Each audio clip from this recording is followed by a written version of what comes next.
Let's get you flipped around here. Yep. Okay. So it is Saturday morning, 10 o'clock. We have had a nice leisurely breakfast of something a little different. I normally make pancakes on Saturday and Sunday, but I ain't one for like, you know, shit like pre-made pastries and stuff.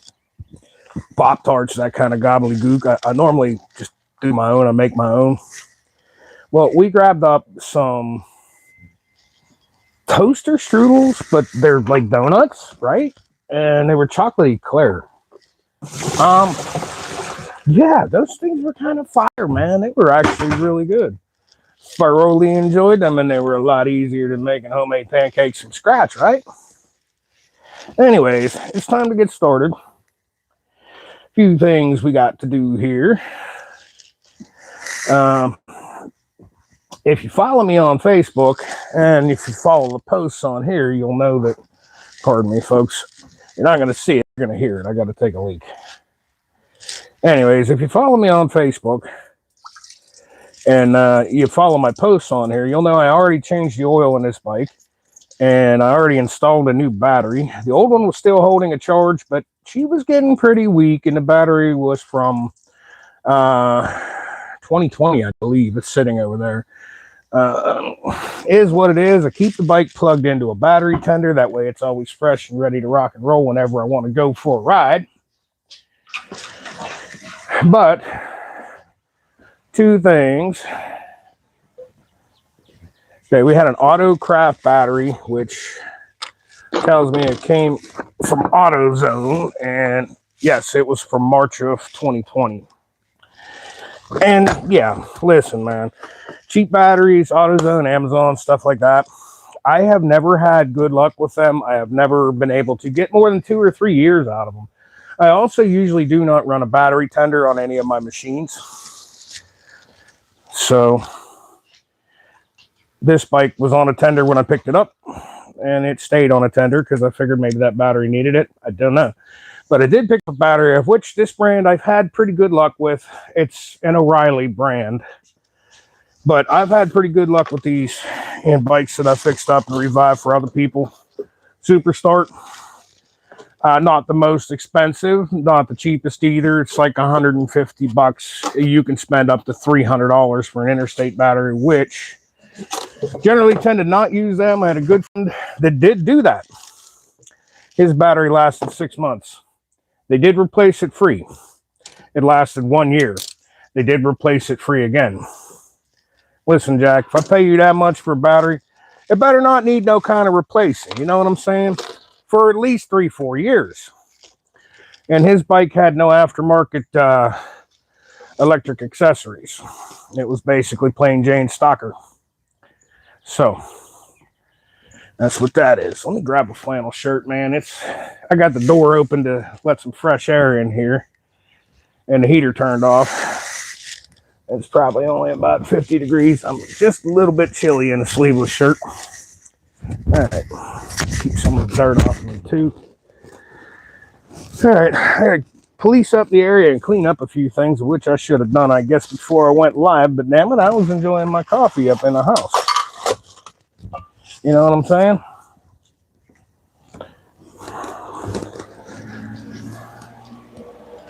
All right. Got a few things to put away before we get started. And if y'all know, you watch the channel enough, you'll know I've been out of brake clean for like 2 weeks. And you can get the shit anywhere, right? Walmart had them on sale. $3 a can. That's about the cheapest I have found brake clean. Brake clean's freaking brake clean, guys. You don't need to buy any special brand. I'm sorry, you don't. Unless you're going to try to use it for like starting fluid or something, then yeah, buy the green can or whatever. One of them turns into some kind of nastiness that if you breathe it, you'll like die, right? I don't do that. I buy starting fluid if I need starting fluid. Pick that up.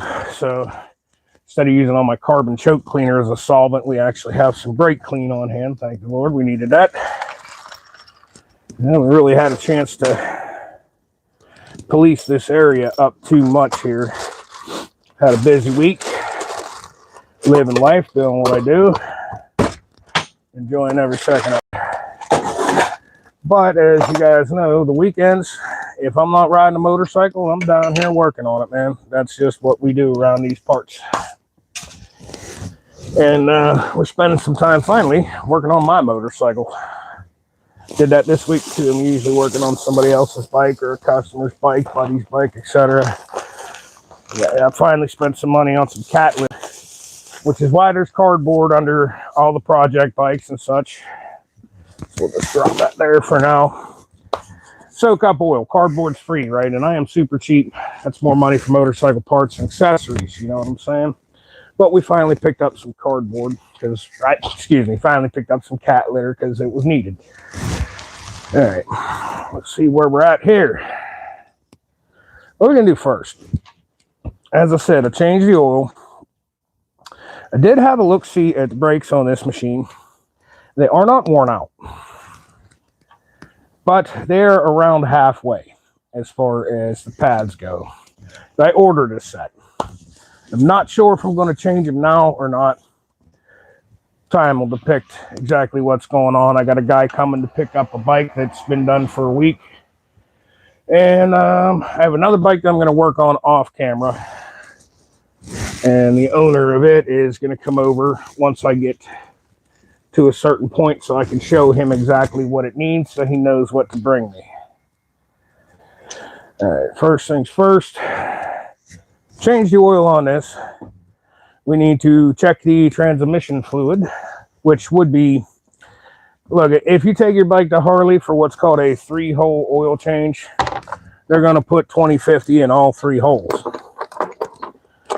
Personally, I prefer gear lube in the transmission of my bikes. That's what it's made for. Harley recommends 20/50. I'm going to be 100% honest here. There's nothing, as far as gears, there's nothing 20/50 is going to do that regular gear oil isn't going to do better. So that's generally what I use. But the gear oil in this bike should be pristine. It doesn't leak a drop, and it looked brand new last year. So, and throughout the year I check it.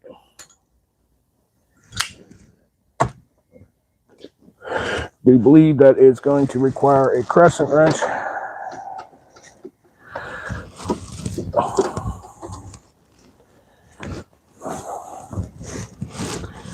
And I'll get you going over here so you can see exactly what I'm doing.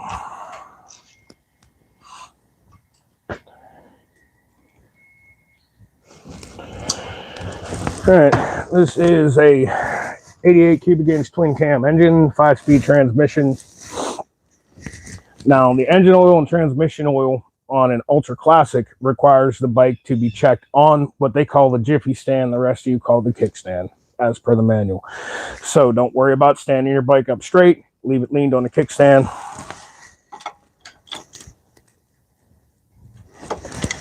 And I never make that tight. It's really not supposed to be, but sometimes my fingers can't quite turn it without a pair of pliers or something. You grab a rag to wipe her down with. And a fresh rag from my back pocket in case I need it.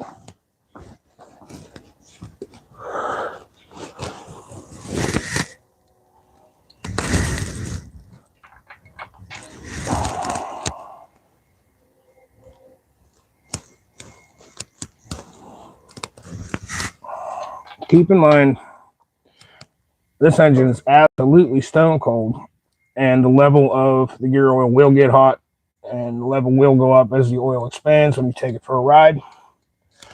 So if you're anywhere in the good range when the bike is cold, you're pretty much good.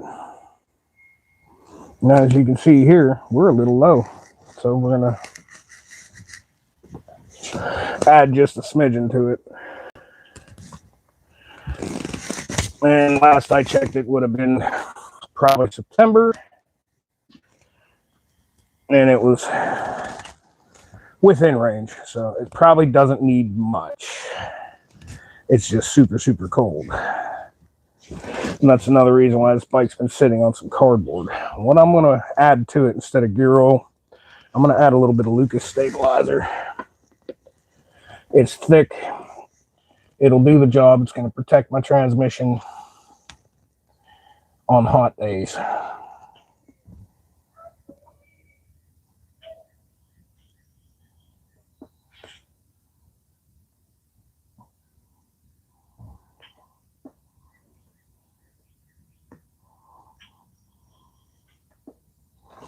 Now, you don't want to overfill because you'll be bringing your bike to me to get seals changed, and that's a bit of a job, and I'm not going to do that cheap for you.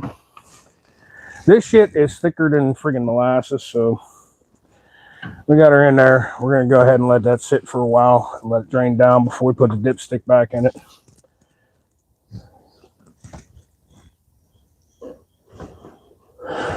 And remembering that we did check it warm. So the oil is going to expand. And if you look at the dipstick here, when I pulled it out, the bottom of it had oil. So there is oil in the transmission. We know there's oil in the transmission, but it needs to be in between these lines here. We know we have oil. I added just a tick. We'll let that sit, drain down. We are going to take this bike for a little bit of a ride today. Not really far because I have things I've got to do. But she's going to get warmed up real good. And also, you should be doing this. Honestly, like, I worked for a guy for about 5 years, and it's actually where I got my truck driver's license 26 years ago. I've been driving truck for 26 years. But I got my license through that company back in the days when you didn't have to go to trucking school, and an old guy with gray hair and a gray beard taught you how to drive. Those are the real truckers, you know what I'm saying? Anyways, that guy I worked for had a rule. Didn't matter what it was. If it was a piece of equipment, if it was a truck, if it was anything with an engine, all the way down to a little gasoline-powered water pump. Trash pump, as we called it, or a generator. Before you started the engine, you were to check the oil. And if he caught you starting an engine without checking the oil, he fired you. That dude was that much of a stickler on that. All his equipment and trucks were all beat up junk, I'm not gonna lie. They all leaked oil massively, and that's why he had that rule in play. But to me, when it comes to my motorcycles, this is something that has stuck with me ever since then. So before you do anything, before you take your bike out for a ride, what's it gonna hurt before you fire the engine? Grab your stick, wipe her down, stick her back in. Now, same goes, like I said earlier, you check the oil on a Harley Twin Ultra like this. You check it when it's on the side stand. And as you can see, full when hot. The oil's going to expand in the tank as it gets hot. So if you're anywhere in this range before the engine's warmed up, you're good. If you're up to here when the engine's cold, you're actually over full. You don't want that.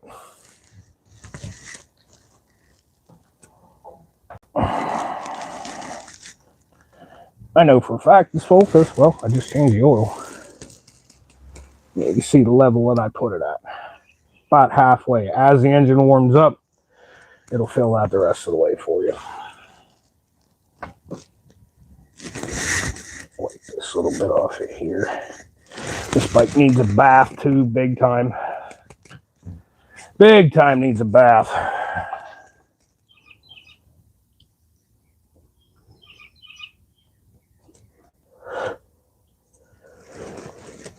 To be honest with you, that's one of the reasons why I picked up that little Sportster. I plan on riding that motorcycle to work. Simply because where I work, it is a rather dry parking lot. It's gravel. And yeah, you park your bike there for a 10, maybe 12-hour shift. And when you come out, it's covered in dust from the other trucks coming in and out. We basically work inside of a steel mill with trucks. We move things around inside of a steel mill. I don't know if you've ever been in a steel mill, but there is dust, mud, dirt. The trucks come back absolutely filthy. They leave it all over the parking lot, and it gets all over your machine. So that Sportster is actually kind of essentially what I would call a beater bike. When it's done, it's going to be painted flat black so that if it gets dirty and dusty, all we've got to do is hit her up with a little bit of simple green or something like that and rinse her off with a hose, and it's going to look good. I got new mirrors coming for it. I have new shocks that I haven't installed, but everything's flat black that I'm installing. Minimal chrome. For that reason. All right. Because this has a stupid funky chrome cover. I'm not the biggest fan of extra chrome like this. Oh, criminy. Looks like I may even have to pull the mirror off to take this off and look at my brake fluid, but whatever. The fellow that owned it before me decided he wanted this piece of chrome, so he put it on here.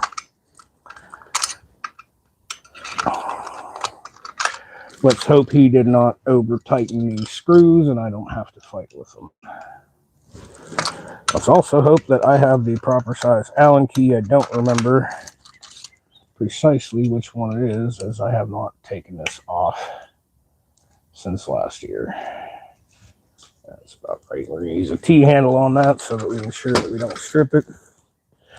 Got the bars kind of kicked, so this is as level as possible. Okay, that came loose without too much of a fight. And that one's a little better. The smaller the Allen head or hex key, the less you want to tighten it. Let me grab a magnetic tray to put those in.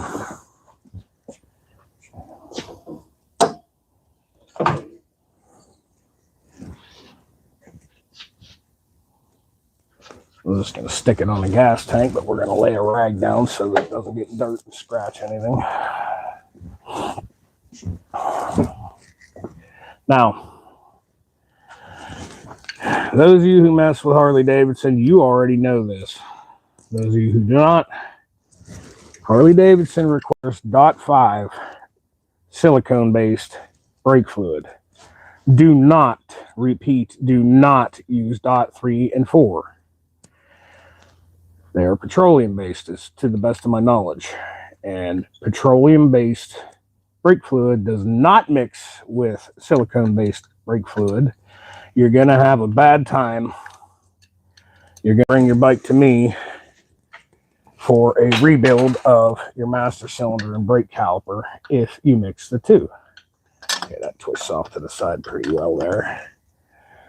Okay, these are held on with looks to be like a little spacer. There would normally be screws, but this is a bit of a spacer, so we can hang that out of the way.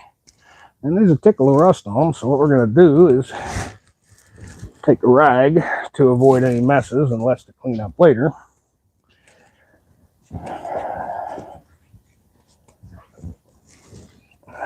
You can tell the difference between a bike like this that is my baby and bikes like my Sportster that's kind of my beater bike. Try a bit harder to keep this bike as clean as possible. It's in pristine shape and I like to keep it that way. And we'll take a rag and wrap it around there. We're just going to put a little tickle of some penetrating oil on them screws before we try to take them out. Not much, just a little tickle.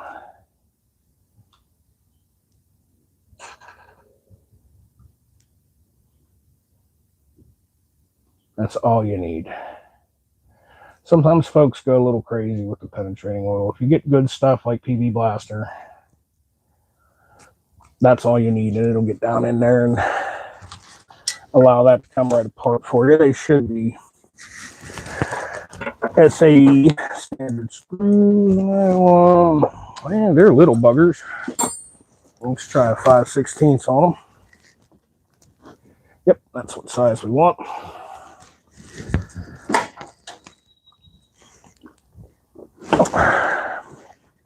Penetrate oil sit for just a second. How many folks we got in here? Hey, we got 4 of you. We got some folks saying hi. BTW, I don't know, 3041. Hey, what's up, man? Landor knows nothing about bikes. Yes, it's a Harley. No, it's not a police bike. This was actually owned by a fireman before I owned it. And who else we got in here? What's up, Charlie? Gary Donnelly. Hell yeah, Sportsters are fun to ride, dude.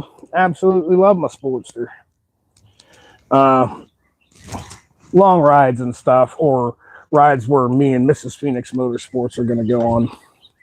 This is the bike I'm going to take. If I'm just going to rip around town, I want something a little more high performance. I don't know if you watch my videos, sir, or my channel. I also own a third Harley-Davidson. I own a Dyna Super Glide, and it's an older one. It's Evolution powered, not twin cam. It's carbureted. And she's had some mild things done to the engine, and boy, does she run strong. It's kind of why Mrs. Phoenix Motorsports doesn't like it. When you get on the throttle, it pulls hard, and it's a physically smaller bike. And in her exact words, she's terrified of riding it with me. It vibrates, it pulls hard when you get on the gas, especially with two people. It wants to lift the front end up when you get on the gas hard. And, well, it's kind of like a Sportster on steroids, basically. I love riding that bike, but she will not get on it with me. She's afraid of it, so this is what we take when we go out together. All right, where are we at on brake fluid? Well, it is not the best looking brake fluid. And you see here, it's not looking so hot. That chrome's kind of pitting, but it's covered by a nice shiny piece of chrome, so we're not too worried about that. All right, get this kind of leveled off. And considering that the brake pads are about halfway, we're actually pretty good on that. And that fluid doesn't look great. But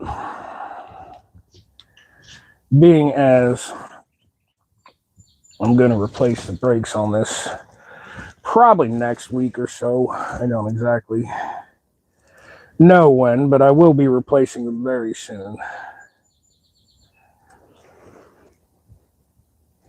Okay, this is interesting. I was wrong, man, and I never claimed to know all the answers, but I could tell you on my Sportsters and on my Dyna, it requires .5 synthetic or silicone-based. I'm reading right here, and you guys can read it too. .4 brake fluid, and it's a good thing that I looked at this before I added brake fluid. You do not want to mix the two. This says .4. That's what's in it is .4. That's what you put in it. .4. Please do not mix brake fluids. And this is very expensive. This is made for Brembo brake calipers, high performance. .5. This is the silicone based, okay? This bottle right here was over $20. And this is regular .4. We don't need much. She's just a tickle low, so get us a wee little teeny tiny funnel so that we don't spill any, because as you know, brake fluid is not very kind to paint or chrome or anything. Brake fluid eats stuff up. Wee little tiny funnel. I'll just go ahead and top this off.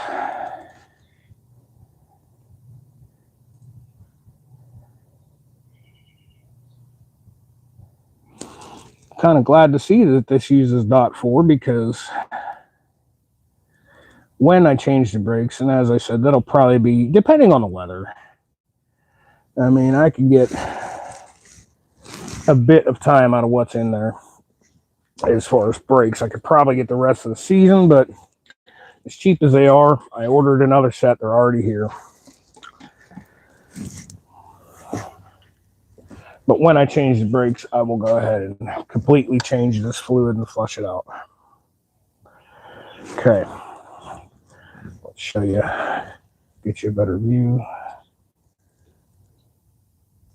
Not quite to the tippy top, but that's where I want it, and that is 100% fine.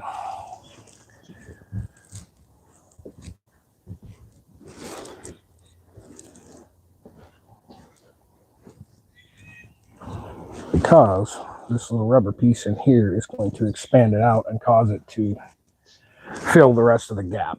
So let's go ahead and stuff our rag around it before we put that cap back on. If we can, gently, just in case there's any drips and spills. This will kind of soak them up quick like and avoid a major cleanup.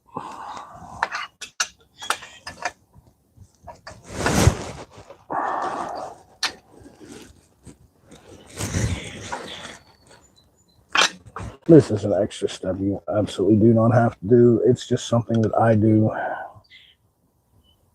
because I don't like cleaning up messes.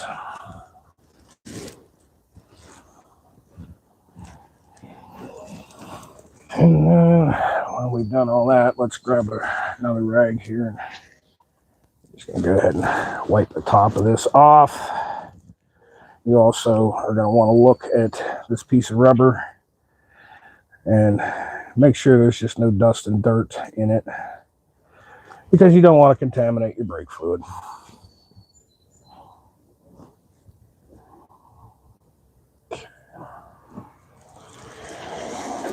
Gently place this back on.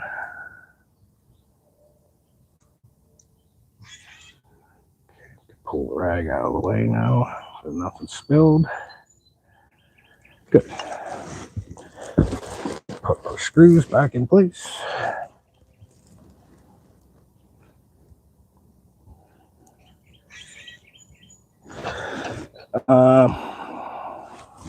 States a lot of different. I can speak for Pennsylvania because I live here. They require a state inspection on a motorcycle just like a car. And I'm gonna be honest with you on this. I don't do it. Why? Look, man, I'm a dick. Okay, I take care of my bike. I inspect my own machine. I know my own machine better than the mechanic who's going to look at it for 15 minutes, charge me $50, and slap a sticker on my bike. Because what's he going to look for? He's going to make sure my brakes are good. He's going to make sure all my lights work. My horn works. And he's going to make sure my tires have enough tread depth. In general, that is what they look at. Okay, that bugs the hell out of me that I have to pay about $50 for that and that alone, when me personally knowing I'm going to ride this thing, it's my life on the line. It's Mrs. Phoenix Motorsports' life on the line if something major fails on the bike when we're on the road. I do a much more thorough inspection on my bike every spring before I even jump on it to go for a ride. I inspect it much more thoroughly than the garage that you have to pay to put that sticker on your bike. So to me, it just bugs the hell out of me. I understand why they do it. Not everybody does what I do. A lot of folks just buy a motorcycle and ride it. They don't work on it themselves. They just fire it up and go. There are people out there, believe it or not, who do that. It's not how I was raised. It's not how I was taught. Okay, these, honestly, I'm just my thumb, one finger, that's it. No more. Any more pressure on it is no good. You only want them snug.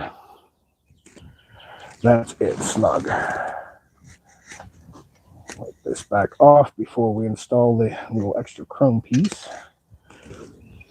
And I'm going to show you something before I do. And you're going to understand why I wrap a rag around there. Okay.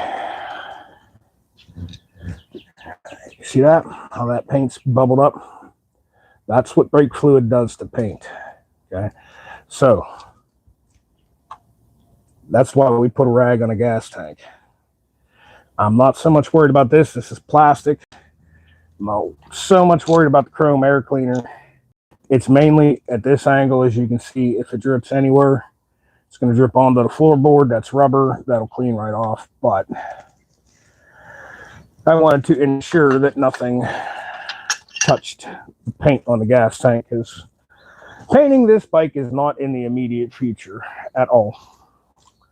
I'm not very good at painting, bodywork, prep, stuff like that. That is not my forte. I make things run properly, especially old antique things. Which, weird enough as it is for me to say this, and Evolution Series engine Harley is technically now an antique. That's weird for me, dude. They stopped making those in 1998. And that is really weird for me to call that an antique Harley, because to me, an antique Harley is something like a 1947 UHL 80 cubic inch flathead. My favorite year, 1966, I want to say. 66 FL or FLH panhead. If God only knows it's a unicorn, but if you can find a 1936 or 37 knucklehead, that's an antique Harley, right? But yeah, dude, according to things, 98 was the last year, and 25 years old is an antique. So, well, do the math. 28 years old is 98. So, yeah, technically, last year Evo is an antique. This bike here, 21 years old. But it's been lovingly cared for by the previous owner. He was not much of a mechanic. From what I was told, he took the bike to a local shop and had all the maintenance done. And every spring, that was his deal. He'd ride her over, and they'd go through it for him, which is cool, man. Look, if you're not a mechanic, I'm not telling you. You have to be. I'm telling you. If you're not a mechanic, you're not a mechanic, and you don't want to try to be, please take your motorcycle somewhere every spring and have the maintenance looked over. It's important. Trust me, it's very important. Okay, what's next on the agenda?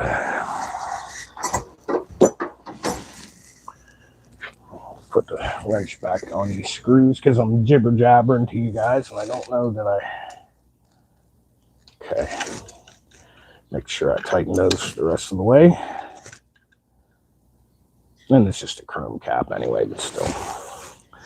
Let's make double sure.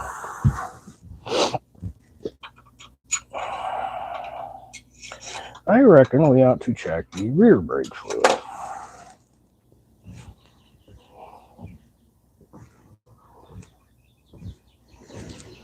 Of course, the reservoir is freaking buried on this thing. I haven't looked at it since last year. Yep. It is in a hard to get to spot.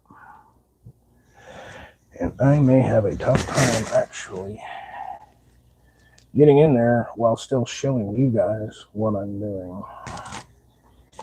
So I apologize if I get in your way.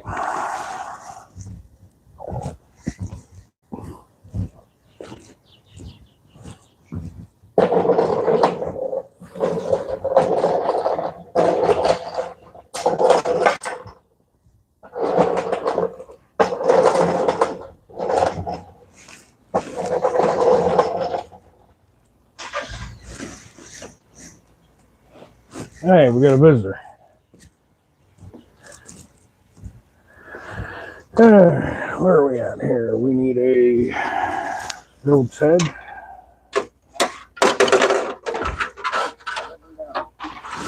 What's up, buddy? No, not much. Does this mean I can stop watching you live now? Yeah, there'll be one less viewer on the screen. I don't care, man. I do this just to do it. If I could teach somebody something, that's what I like to do. Pop in the fridge. I didn't make coffee, but if you want some, I'll run up the house, get you a cup. I see you got company up there anyway. Yeah. Her sister and her mom stopped over, so I'm here. Just mother-in-law. Yes, I will be in the garage. No offense if you guys are watching me. Oh, checking the brake fluid. This one here is mother to get to. Oh, you already adjusted it. What's up? You found the. Yeah. I said that sometimes you need an assistant just to do the camera. Right. Well, that's the thing, man. I make these videos and I try to show folks, a thing or two and how to take care of your machine. But at the same time, I'm actually taking care of a machine. So it's like, to me, it's what's more important, showing them or taking care of the machine that somebody's going to ride on and you know, could possibly get injured if I don't do something correctly. So if the point of view isn't exactly great, well, the point of view isn't exactly great. It's just how it's going to be sometimes, you know what I'm saying? No, I hear you. Yeah, Gary's coming over about 2 o'clock, and Yeah, I was talking to him first. and we're going to pull the, because I got the impact socket I needed, we're going to pull that whole drive off of there and inspect the bearing behind it. I'm 99.9% sure that bearing shot. If you grab the whole clutch basket, it walks and moves. Not much. I've seen them to where they look like they're going to fall off, but it shouldn't walk at all. So that's what's burning up clutches in that bike, which took us a while to figure out, but that's what it is. But that way he's here and he can, yeah, that's great. It's straight down. I see it. That way he's here and he can see it in his own 2 eyes. All right, we are completely full of fluid there, which is good. Man, I should probably clean that up a little bit. Yeah, we're gonna do that actually. See here, what we got is no good. See all that loose paint? I don't like that. Let's take here what we got that'll get it over here and away from everything. Actually, let's go all the way over here so that it doesn't get in there. Screws are over there. Knock this loose paint off of here real quick. That way none of it can get into the brake reservoir.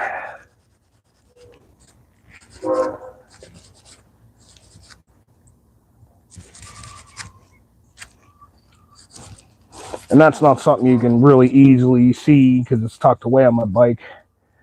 So honestly, part of me, being me, wants to go find some tape and mask this all off and hit it with a little spray. You know, because I have it, and then it's like, you know what, you can't see this. It's tucked in there. Let's just worry about what we need to worry about. She only needs what she needs. That is I would say a fall winter project. Nah, I got nothing else to do. I'm talking about when you put it down for the rest of the summer, rest of the Yeah. touch her up.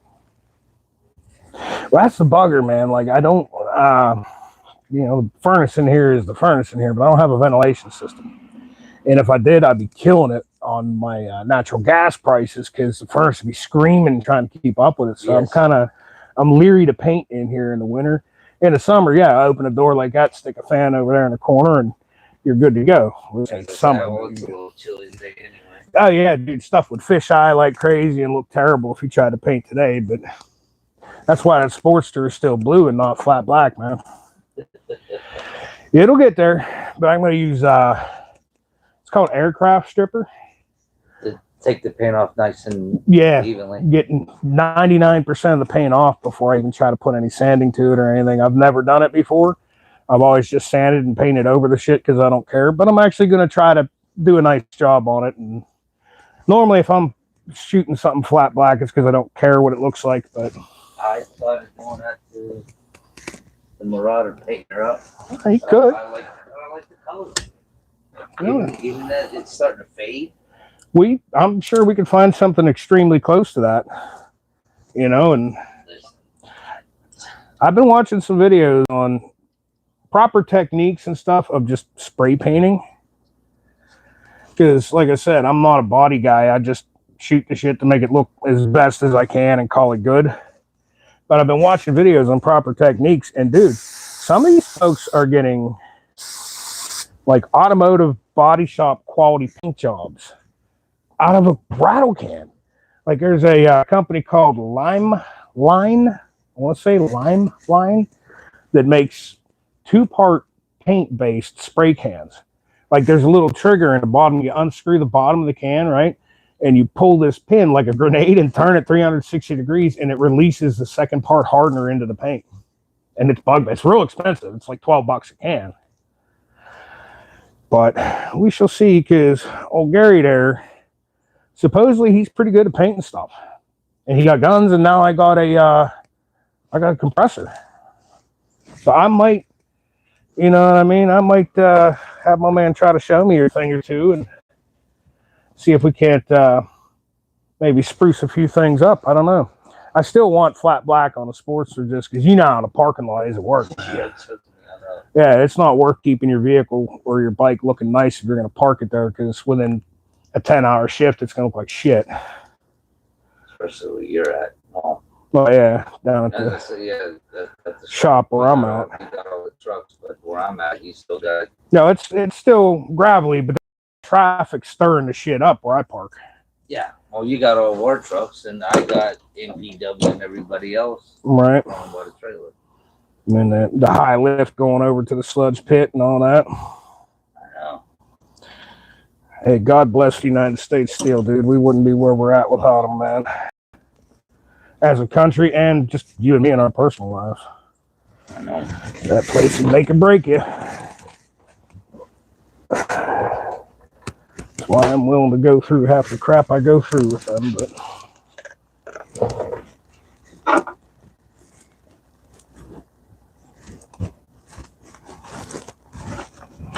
Did you take that inner cover off, or is that just that loose? What? That plastic piece that's by your brake pedal. No, she's in rough shape. I may actually take these wind covers completely off. It's nice to have that little bit of extra storage up here, but I kind of like the look with these off where you just have crash bars because they block some of the wind, but when it's cold out, there's generally salt on the road. And when there's salt on the road, this bike, it's not going out. So I'm thinking I may just rip them off because in general, this is the ultra classic designation with all the bells and whistles, right? You could get an Electric Glide standard that came from the factory without them. It also came without a stereo. It also came without a tour pack. Then as time progressed, they started the Street Glide thing. The Street Glides just have a crash bar. They don't have this. Actually, I think a crash bar is something you have to order back then. I want to say 06 was the first year for a Street Glide, I think. I'm not that knowledgeable on the more modern Harley-Davidsons because they were never really my thing until recently here. But, oh man, that thing's in a precarious position. And for the life of me, dude, my little stubby Phillips head screwdriver has gone MIA. I have searched the garage. I have searched the house. I needed it for something the other day, and I can't remember what. I think we're going to have to... I don't recall you having it. I know. It's been missing that long, man. I forget what I use it on. I think it might have been something on your bike. That's what I'm saying. I don't recall. I generally always keep a cheap set of screwdrivers, and as soon as they get buggered up, I throw them out and just get another set. Same way I do with the Allen keys. You know, when they get buggered up, I buy the cheap ones because the good ones will get buggered up too. But once they're bunged up a little bit and halfway stripped, I just pitch them and buy a whole nother cheap set.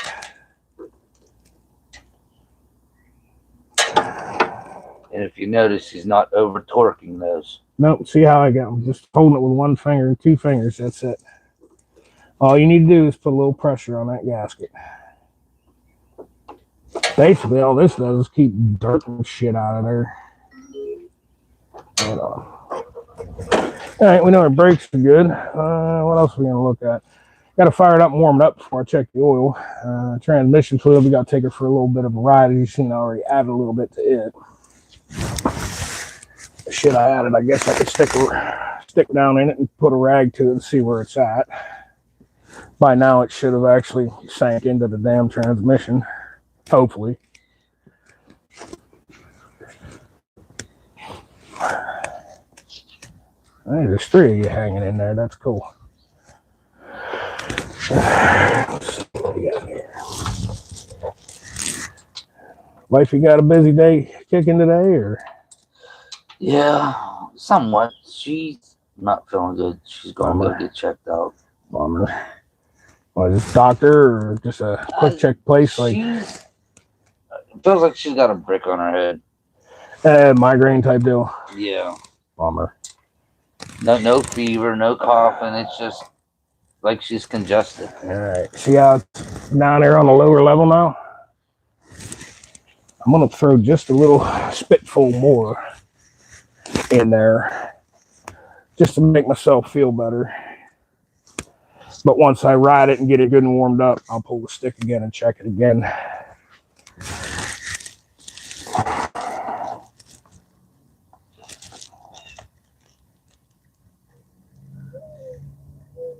And we're going to a breakfast tomorrow and with the grandkids, and she wants to make sure everything's all right. Right. You got like a pancake breakfast charity deal or something? Legion, Easter Bunny. Oh, I got you. Yeah. Pictures with the Easter Bunny and all that shit. Yeah. That's cool, man. Which Legion? American Legion in White Oak. Oh, right on. Oh, man. That shit is so sticky. I know. That's why I'm surprised you didn't have a rag ready. Yeah. Oh, shit with me. Fuck your concentrate. Oh, sorry for the language. Oh, Mr. fuck it. I swear on here. It is. I know you we're this far into the video, as long as it's not overdone. And also, I tag them as not for kids. So, there we go. That's just finger tight. All right. So, we know the brakes are good to go. As I said, I changed the oil in this bike and installed a new battery already. Why don't I? Yeah, no, I checked the belt tension on it the other day. Guess I could show you guys how to check belt tension on a motorcycle. This is something you just do. Generally, belt drive motorcycles, I have found, I was never a fan, right? And I have become a fan in the last few years, because I have found they're less maintenance than an actual shaft drive, and they seem to be smoother. But I was speaking to someone recently on Facebook, young gentleman that you may start seeing in videos, depending on how things go here, he's going to maybe come in as not necessarily an assistant, but he knows a thing or two about bikes. So some of the jobs that I get in here, may pass them on to him, let him make a few dollars and teach him a few things. He has a Yamaha Roadstar. He had another fella in his organization change his rear brakes and uninstall his rear tires so he can get a new tire put on the rim and reinstall it because he wasn't sure how to do the belts. Very, very simple. Whether it's Harley-Davidson or any belt-driven bike, you want between 3/8 and no more than 9/16 play at 10 pounds of pressure. You get one of these on Amazon. It's a belt pressure tensioner. It's very simple. There's two little marks. Okay, and you see right there, 10 pounds. Okay. Depending on how your belt is, if you can easily reach the belt, put the belt in this trough. If not, you can use this side. And you push on it until that line gets level. That's 10 pounds of pressure. Okay. Watch your belt as you do it. You can put a ruler beside it or do like I do. There's actually marks on the belt guide of a Harley-Davidson. So I'll mark where the belt's laying. And I'll go to 9/16 of an inch above it. I'll put another mark. Push on it till it sees 10 pounds. If you go past your 9/16 mark, you need to adjust your belt. It's that simple. It really, there's no reason to be intimidated by that. So if you're watching this, Corey, this is that tool I was telling you about. Very, very simple, easy to use, man. Keep one around. Why not have it? All right. Let's get this thing unplugged from the tender. We'll fire the engine up and warm it up a little bit here and give the oil a proper check. I spilled so much oil taking the oil filter off of this thing. I thought it was leaking for 3 days. I'm like, damn it. You don't want to over tighten an oil filter. Damn it. Keep putting a wrench. No, it's the amount of oil I spilled just from being clumsy and dropping it. Okay. That's why there's still cardboard under this bike, because I'm like, is it leaking or is it me? And it ain't. It was just a matter of the excess I spilled finally coming off.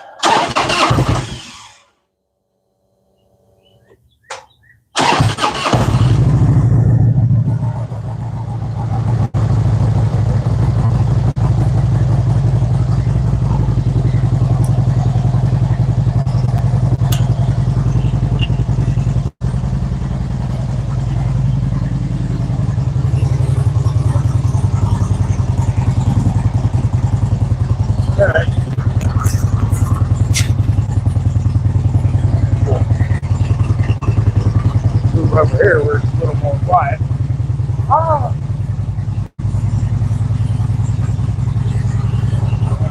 That's basically got to warm up till it's running temperature, and then we'll check the oil on it. do it properly, like it's got to be hot. So while I'm doing that, I guess I can move some stuff out of the way and get you ready to get out the door, huh?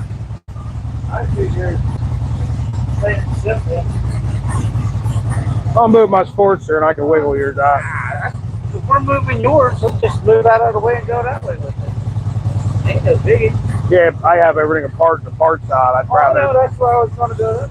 I mean, Nah, we'll move it so it'll wiggle out. Because this might go out for a little rip today, too.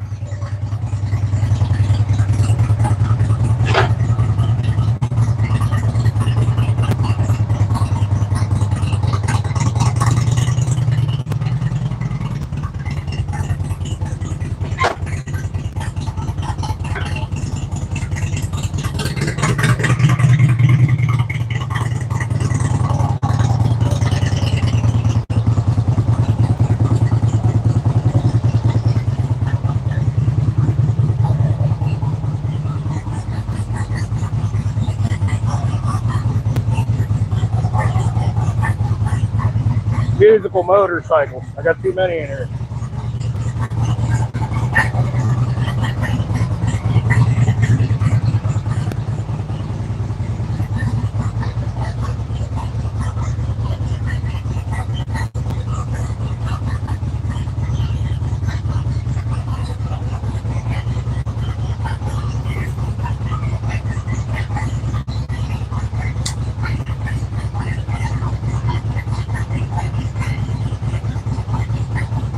still get these stuff off the bike.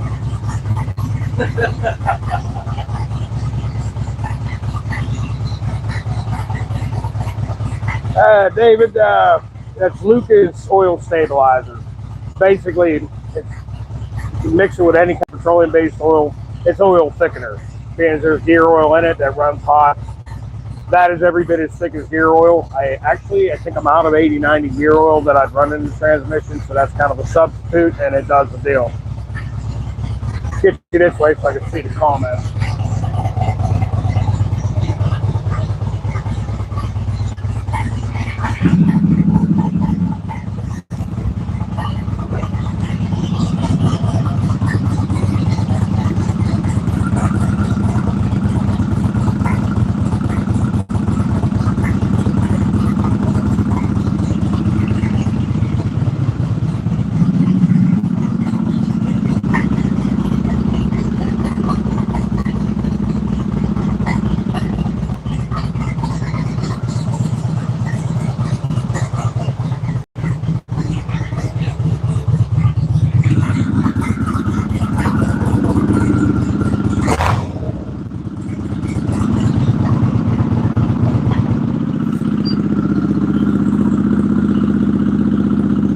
Alright, we're going to call that warming up to check the oil.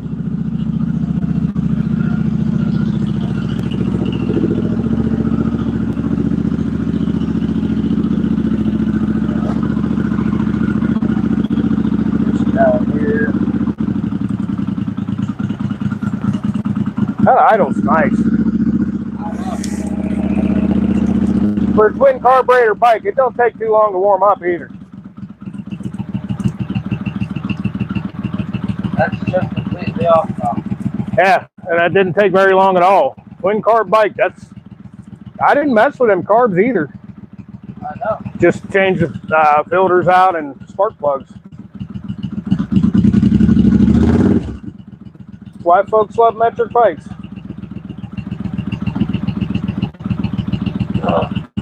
I know. 1, 2, 3, 4, that's about all the more you want to touch it. That's a warm engine that's warming up to check the oil. Let's see where we're at. And like I said, on a touring model Harley-Davidson, the dipstick is designed to check the oil while the bike is on its kickstand. So that's how you do it.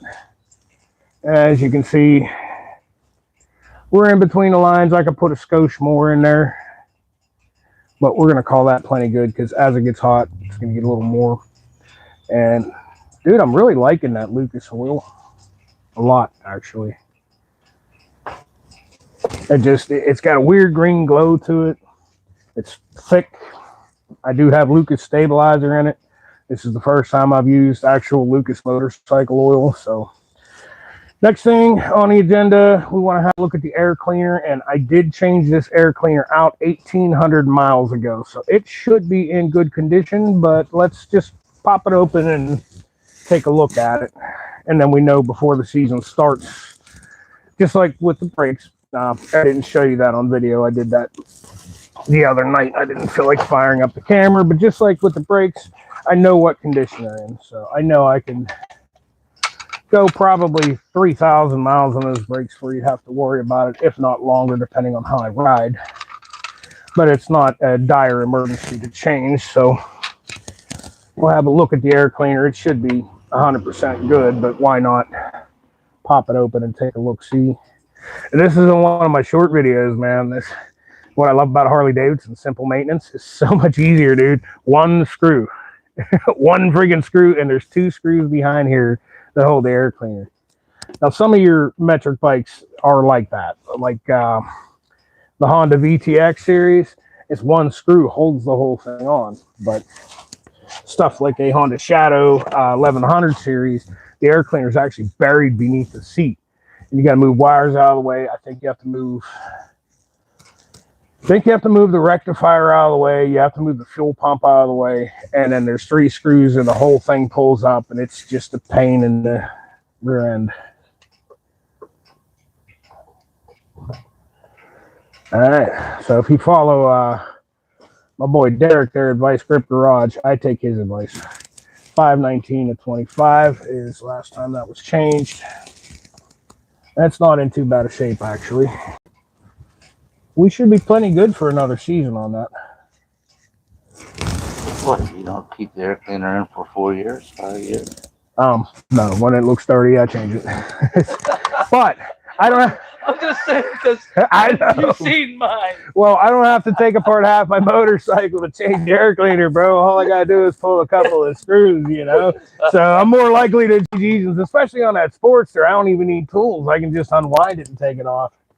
But that's because I have. So this filter, does it come with this bracket, or you got to put this bracket on every time? Yeah, these 3 Torx screws. I thought it was 2. It shows you. I haven't been in here since May the 20th of 25. But these 3 come out, and then the whole thing comes off as 1. And I had this whole plate and everything off of here because I checked the push rod adjustment in it last year. Just to double check that the place who did my, I had a cam belt, or excuse me, not belt. I had a cam chain tensioner upgrade done to this bike, because in the old shop, yeah, we were not set up to completely tear into a Harley-Davidson engine that at the time I was not familiar with. So I went ahead and had a shop do it, and I will never do that again for what they charged and what is involved. And actually, I have one of them coming up. You're probably not going to see that on YouTube at all. The owner of the machine doesn't want his bike on the internet, but it is a 2002 Harley-Davidson Softail, and it's got 38,000 original miles, and from what we can tell, the engine's never been cracked. Those tensioners should be changed between 20 and 40,000 miles. Well, age has a thing to do with it because they're made of plastic, and the heat cycles over the years makes them brittle, which is a bad freaking deal. I'll show you guys real quick here. I have the cam plate from this bike. Now, the reason I even had this done is, yes, I have to remove the gas.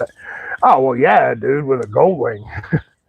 Dude, on a Goldwing 1500, it took me 2.5 hours, and there is more than just your air filter. You have sub filters on the 1500. I don't think you have them on the 1200. It's been 3-4 years since I've messed with one, but on the 1500, you have all those different sensors in there, and they all run off of air pressure. So there are sub filters down inside there, and they're basically just a little sponge about that big. Instead of buying them, go to the dollar store and buy foam paint brushes, chop them off, cut them to fit, put them in there. Same thing, much cheaper, much quicker, easier. But to change all of the filters on that Goldwing 1500 literally took me 2.5 hours. It is a job. back to what I was saying, the cam chain tensioners on these twin cam series bikes is basically this. Your cams are going to ride in here. This is the crank gear. It's going to ride on here. All right. Now, when everybody looks at this, the first thing they're looking at, this side bolts to the engine. So the first thing they're going to look at is the bottom tensioner. And usually that doesn't get as much wear, but as you see, there's a ridge worn in there. And you see those little dimples? That's all a piece of plastic that broke off over the years and got up into the engine. One little piece of that gets in your oil pump, which runs in this drive. One little piece gets in the oil pump. Your engine's dead. It is. It locks up the oil pump. No oil pressure. You know what happens. So a lot of dudes will open the cam chest and look at it. Oh, okay, that looks okay. It's got some wear on it, but it's not worn through. I could still use it. No, pull the cam plate off and look at the back one. The back one always gets more wear. And as you can see, this one was almost worn completely out, and you can still see in there the pock marks. Those are little pieces of plastic that came off your engine. These twin cam series bikes get a bad reputation because Harley designed it this way. It's actually not a bad design. The problem is they put very stiff springs, and the first few years, this was a harder plastic. They wanted it to last, and they didn't want people paying out the ass and taking their bike back to have these changed all the time, so they engineered it that way. S&S and another company that I used called Fueling engineered it a totally different way, whereas basically these springs are gone. You have the same tensioner setup, but there's a little oil pressure regulated, almost like a master cylinder for a car. It works off the bike's oil pressure, and that's what pushes tension on your chain. And it's just the right amount of tension, because as the RPMs go up, your cam chain needs to be tighter because obviously it's spinning faster. Well, as the RPMs go up, your oil pressure goes up, and that puts just the right amount of, without thinking about it, no adjustment, no nothing, just the right amount of tension. And they use a different compound plastic. So if you buy one of these older twin cams, everybody's, oh, no, it's a little expensive. It's $1,200 for the parts, but if you do that, these are easily 100,000 mile, every bit as reliable as a Goldwing. You're not going to have to do anything to it. Just jump on it and ride it, and spend the $1,200. It's a Harley. Harleys ain't cheap. It is what it is. Put the money in your bike. Do it right. Otherwise, you're going to find yourself trying to go the cheap way out, which, if I can talk them into it, I'll do a video on how to change these. You can do it yourself. It's not that hard. It does require... there is a tool that clamps over this and basically tightens this spring up and locks it in so that you can pull it out. You don't need it. I can show you a way to do it with just a pair of pliers, but basically these are $15. You reuse a spring, and all it comes with is this little metal plate and these plastic tensioners on either side. Simple as simple does. Every 20,000 miles, do it. It'll take you an afternoon, but you're going to ensure that your bike lasts a long time. Well, that's pretty much all I really wanted to do to this bike. Make sure the fluids were all good and it's ready to go for a rip. I'm not going to mess with the Sportster until Gary gets here, because it'll take a whopping 5 minutes to do what I need to do with that. Got to loosen 2 bolts. One of them will take an impact. I'm just came to get the bike out of your way, Well, so you can get another 2. Well, how long have we been live for? We've been live for an hour. We got some views. I can about shut her down. You want a cup of coffee or something, man? Oh, I don't do coffee, Kev. There's pop in the fridge. I know. You eat breakfast? Yeah, I had a ham on it. Oh, Heated up some chipped ham, and I don't say the gang of these, dude. I have these they're toaster strudels, but they're fucking donut toaster strudels. And I have chocolatey Claire ones. Oh my god, they're good. You wouldn't like, normally that kind of crap I don't eat it, but if you want one, dude, I'll fire you up some. We just left the daughter's house, and I'm going to try something I've never tried before in my life, and it's pierogi lasagna. Sounds good. Is there cheese? And onions. And the pierogies and out of the pierogies. Are we talking about cheddar cheese? I don't know. Cheddar or American? It was a big plate. Butter, onions, garlic, cheese, pierogies. Her church has been giving her food since she's had the baby. Oh, yeah.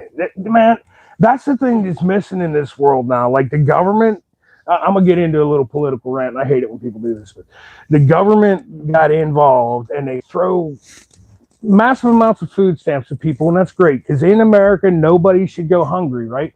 We've got billionaires, we've got poor people. There's enough extra that nobody should be going hungry. So I'm never going to say like get rid of food stamps, dude. If you're poor, you should still be able to eat.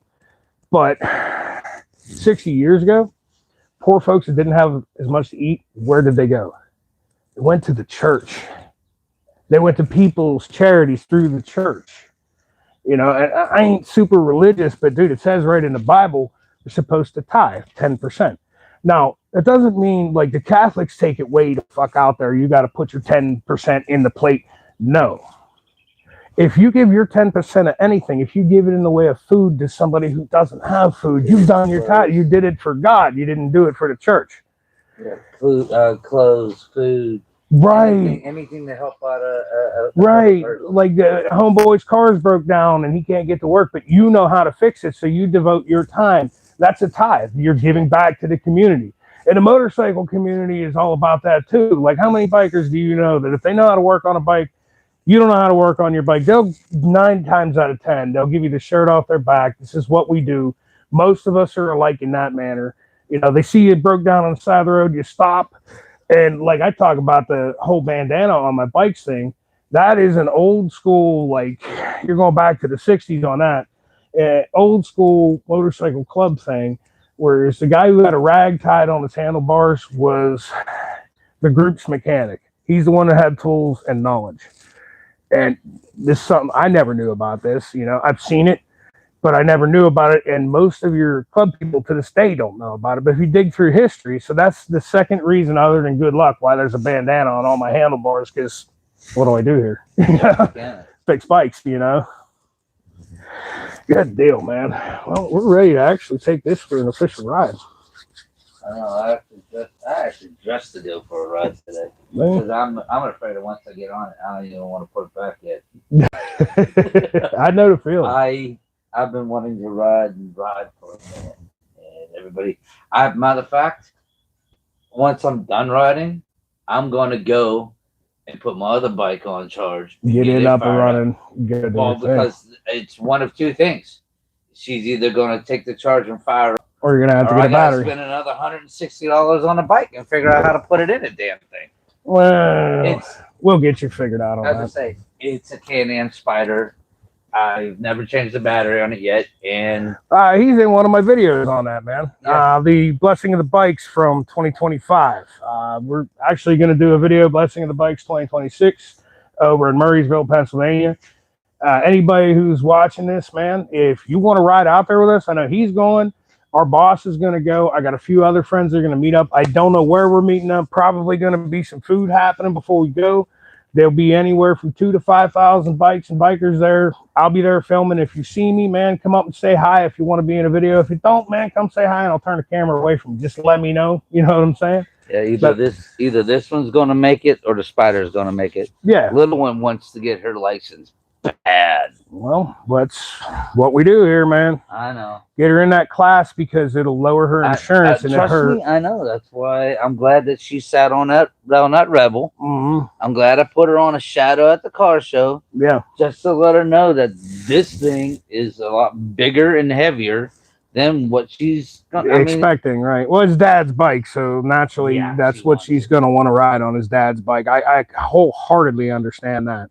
And hey, man, it's ready to rock and roll, and it's going to stay ready to rock and roll at this point. No matter how many miles you put on it, she's good for the next. You'll need an oil change, 3,000 to 4,000 miles. You know, and being as you have two bikes, the most you're going to have to do to it before she's ready to step up onto it is be change the oil, maybe adjust the brakes a little bit, the rear brake, which probably won't even need that, and you have new pads on the front. So. Right, I go through 3 to 1, 3 fronts to 1 back. Yeah, well, in general, because I don't use my back brake that often. You don't have to on it. The bigger, heavier Harleys are set up different. It's a heavier engine. There's a lot of weight on the front end. There's a lot of weight on the rear end. And in general, anybody that rides a Harley touring bike will tell you the front brake is great, but the older Harleys, you're going to lean on the rear brake. That's just in general what you do. Like you go back to the Panhead and Shovelhead series. The front brake was basically a heel hold on those bikes. The brakes sucked on to begin with, but in your general riding, you reach for the rear before the front. What we got here? Just changed out. This is still just changed out my front brake line as last night. What's in the best way to bleed the air out of the system? Dude, in one of my lives, I brought this up. Yeah, here, let's move the camera over and we'll show you something right quick. All right. All right, now think, this is simple physics, okay? Your bleeder is all the way down here. Your reservoir is up here. Air in fluid naturally wants to travel up no matter what you do. So if you've got air in the line and you're trying to force that air out here, you're going against physics. So generally what I will do, you know, I'm moving this over here because the light from outside is making it look a little funky. Generally what I will do, okay, there's two different ways you can do this. If you have one of these, let me go across the room and grab it and show you. You can pick them up at Harbor Freight. It's under 40 bucks. This is a small one that works great on bikes. This is a vacuum brake bleeder. So you'll hook this up on bleeder. You'll create vacuum by pumping it. You'll crack loose your bleeder. You're going to suck fluid from the reservoir down. Now, the air bubbles ain't always going to want to come out. I have messed with a front brake system for 4 hours. Still couldn't get it bled. Real easy trick. Change the line, okay? So you put a little hose or you put a pan under it and you loosen your bleeder and let it gravity bleed. Let it drip. Just walk away. Drip, drip, walk away for a few hours. Tighten that back up. Take your reservoir cap off. Okay, and watch. Add pressure. You add pressure, you're compressing those air bubbles. As you release, you will watch your air bubbles come right up out of your master cylinder. 9 times out of 10, that is the easiest way to bleed a front brake. You don't necessarily got to bleed it at the bleeder. Just keep farting around here with the top off. Pump up your brakes, hold pressure, let go. Watch the air bubbles rise out of the top. When you're not getting any more air bubbles rising out of the top, let it sit for a half hour, 45 minutes. Do it again. When you're insured that most of your air bubbles came out of there, then you can hook up one of these vacuum bleeders, or you can do it old school and just pump them up like such. Crack your bleeder like that. But patience and time is the best way to get them properly bled. Just let it sit, let it sit, let it sit. Build pressure, hold it, let it go. Every time you squeeze on them bubbles, you're pissing them off, right? You're crushing them together, but when you release the pressure, they don't know what to do. Natural physics, they're going to find upward until they find the atmosphere. Hopefully that answers your question, man. That's the best I can give you. That's how I do it.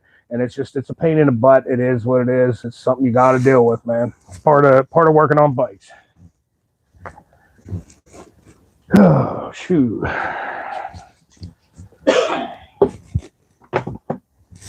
I think I may pull this white bike out of here and go for a little ride. So, on that note, nobody else has any questions about working on bikes. If you do, find me on Facebook, Phoenix Motorsports Inside Circle. Request to join the group. We will add you. If you're a dick, we boot you. If you're cool, we leave you in. Is what it is, folks. I will see you guys later. I got some stuff to do. Thanks for watching, man. And by the way, if you haven't, hit the like and subscribe button. If you don't like my content, I'll refund how much money you spent on hitting that like and subscribe button. You feel me? Later.